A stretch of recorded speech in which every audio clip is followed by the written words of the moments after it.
मंडळी, राज्यात सध्या 17,000 पदांसाठी पोलीस भरती सुरू आहे। पण या भरती प्रक्रियेसाठी मुंबईत आलेल्या उमेदवारांची मोठ्या प्रमाणावर गैरसोय होते। कलिना येथील मुंबई विद्यापीठाच्या संकुलात महिलांची मैदानी चाचणी होते। त्यासाठी राज्याच्या कानाकोपऱ्यातून आलेल्या तरुणींना पदपथावर किंवा रेल्वे स्थानकावर रात्र घालवावी लागते। या तरुणींना फिरतं स्वच्छतागृह उपलब्ध करून देण्यात आलेलं नाही, त्यामुळे त्यांची खूपच कुचंबणा होते। गौतमचा प्रतिनिधी सूरज ओझानं या तरुणींशी केलेली बातचीत। राज्यभरात 17,000 जागांसाठी पोलीस भरती ही विविध जिल्ह्यांमध्ये सुरू आहे। मुंबईच्या मरीन ड्राइव्ह परिसरात देखील महिलांची मैदानी परीक्षा ही सुरू झालेली आहे। मात्र या ठिकाणी आपण जर पाहिलं तर महिलांची दुरावस्था या ठिकाणी पाहायला मिळत आहे। कुठलीही व्यवस्था ही प्रशासनाकडून करण्यात आलेली नाहीये।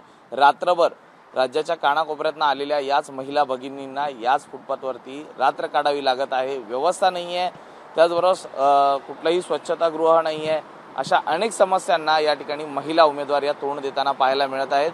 8,000 ज्या महिला आहेत तर दर दिवसाला या ठिकाणी मैदानी परीक्षेसाठी येणार असल्याची माहिती मिळते आणि त्या अनुषंगाने या ठिकाणी आपण जर पाहिलं तर ह्या अत्यंत लांबून आलेल्या महिला यांना रात्र याच फुटपाथवर काढावी लागल्याचं पाहायला मिळतं। आपण जाणून घेऊया नेमक्या त्यांच्या काय प्रतिक्रिया आहेत। ताई, काय सांगशील, ज्या पद्धतीने प्रशासनाकडनं या सगळ्या गोष्टींकडे कानाडोळा केला जातोय त्याकडे? त्यांनी पोलीस भरती करणाऱ्या आलेल्या विद्यार्थ्यांसाठी सोय करणे हे गरजेचं होतं। जर सर्व आलेल्या मुली काही मुलींचं ग्राउंड 8 वाजता, काही मुलींचं 9 वाजता, काहींचं पहाटे 5 वाजता, त्यामुळे त्यांची हाल अपेक्षा जास्त प्रमाणात होत आहे। तर प्रशासनाने यांच्या संदर्भात विचार करायला पाहिजे होता। बाथरूम वगैरे ठेवायला पाहिजे होते असं वाटतं।